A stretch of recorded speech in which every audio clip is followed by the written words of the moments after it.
అందరికి third warning వస్తుంది. Nodal officers వాళ్ళని తీసుకున్నారు కదా, ఉన్నారు కదండి. బ్లడ్ విపరీతంగా వచ్చింది సార్. వస్తే మా దగ్గరికి విఆర్ఓ గారు, ఎంఆర్ఓ గారు, అలాగే మండల అధ్యక్షులు, జనసేన అధ్యక్షులు చాలా హెల్ప్ చేశారు సార్. మాకు 421 ఫ్యామిలీ 1245 సంతోషంగా ఉన్నారా? ఇక్కడ టాయిలెట్స్ మాత్రం ఇమీడియట్లీ ఇద్దరు ఏమవుతుంది 2 లక్షల రూపాయలు పెద్ద 10 టాయిలెట్లు కట్టుకోవడానికి 20,000 కాదు 15,000 హ్యాపీగా అయిపోలేదు. మీరు జగన్మోహన్ రెడ్డి గారి ప్రభుత్వం జనాలు మొత్తం మభ్య పెట్టారు. వీళ్ళకి మొత్తం కూడా తాడిబాయి తర్వాత మిగతా గ్రామాలు తీసుకెళ్లి పెట్టారు. అక్కడ మౌలిక సమస్యలు ఎట్లా ఉన్నాయి సార్? ఏ కాలంలో మీకు R&R ఇచ్చారు? 2014-19 కదా ఇచ్చాం కదా. అది కంటిన్యూ అయితే ఇప్పటికి సమస్యలన్నీ పరిష్కారం కాలేదు సార్. 5 సంవత్సరాలు పోలవరం ప్రాజెక్టు గాని, నిర్వాసితులు గాని, ఈ ప్రాంతం అభివృద్ధి గాని మర్చిపోయారు మొత్తం. మర్చిపోయారు సార్. ఇప్పుడు మేము అధికారంలోకి వచ్చాం. మొత్తం అప్పుల రాష్ట్రం అయిపోయింది. ఎక్కడ ఒక పైసా లేదు. ఇప్పుడు వరదల్లో ఎవరికి బాధలు లేకుండా చూస్తున్నాం. మీకు R&R గానీ ఎవరెవరికి ప్యాకేజ్ వాళ్ళది అన్ని నాకు కొద్ది టైం మాకు ఇస్తే అన్ని సరి చేసి ఇస్తాం.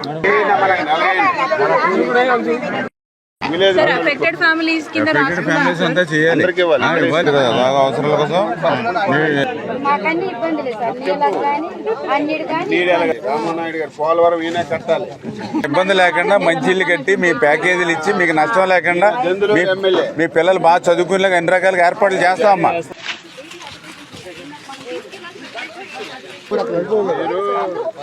అందరికి థర్డ్ వార్నింగ్ వస్తుంది. నోడల్ ఆఫీసర్స్ వాళ్ళని తీసుకున్నారు కదా, ఉన్నారు కదండి. బ్లడ్ విపరీతంగా వచ్చింది సార్. వస్తే మా దగ్గరికి విఆర్ఓ గారు, ఎంఆర్ఓ గారు, అలాగే మండల అధ్యక్షులు, జనసేన అధ్యక్షులు చాలా హెల్ప్ చేశారు సార్. మాకు 421 ఫ్యామిలీ 1245 సంతోషంగా ఉన్నారా? ఇక్కడ టాయిలెట్స్ మాత్రం ఇమీడియట్లీ ఇద్దరు ఏమవుతుంది 2 లక్షల రూపాయలు పెద్ద 10 టాయిలెట్లు కట్టుకోవడానికి 20,000 కాదు 15,000 హ్యాపీగా అయిపోలేదు. మీరు జగన్మోహన్ రెడ్డి గారి ప్రభుత్వం జనాలు మొత్తం మభ్య పెట్టారు. వీళ్ళకి మొత్తం కూడా తాడిబాయి తర్వాత మిగతా గ్రామాలు తీసుకెళ్లి పెట్టారు. అక్కడ మౌలిక సమస్యలు ఎట్లా ఉన్నాయి సార్? ఏ కాలంలో మీకు R&R ఇచ్చారు? 2014-19 కదా ఇచ్చాం కదా. అది కంటిన్యూ అయితే ఇప్పటికి సమస్యలన్నీ పరిష్కారం కాలేదు సార్. 5 సంవత్సరాలు పోలవరం ప్రాజెక్టు గాని, నిర్వాసితులు గాని, ఈ ప్రాంతం అభివృద్ధి గాని మర్చిపోయారు మొత్తం. మర్చిపోయారు సార్. ఇప్పుడు మేము అధికారంలోకి వచ్చాం. మొత్తం అప్పుల రాష్ట్రం అయిపోయింది. ఎక్కడ ఒక పైసా లేదు. ఇప్పుడు వరదల్లో ఎవరికి బాధలు లేకుండా చూస్తున్నాం. మీకు R&R గానీ ఎవరెవరికి ప్యాకేజ్ వాళ్ళది అన్ని నాకు కొద్ది టైం మాకు ఇస్తే అన్ని సరి చేసి ఇస్తాం. ఫ్యామిలీస్ అంతా చేయాలి. అవసరాల కోసం రామనాయుడు గారు పోలవరం ఈయన కట్టాలి.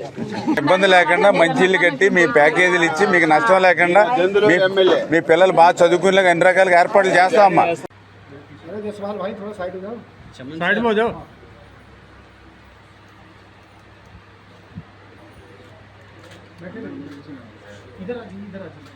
ठीक है छोड़ दो.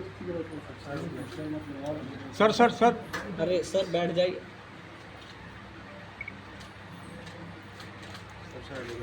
सर नमस्ते सर. This side. नमस्ते sir. How is your meeting sir?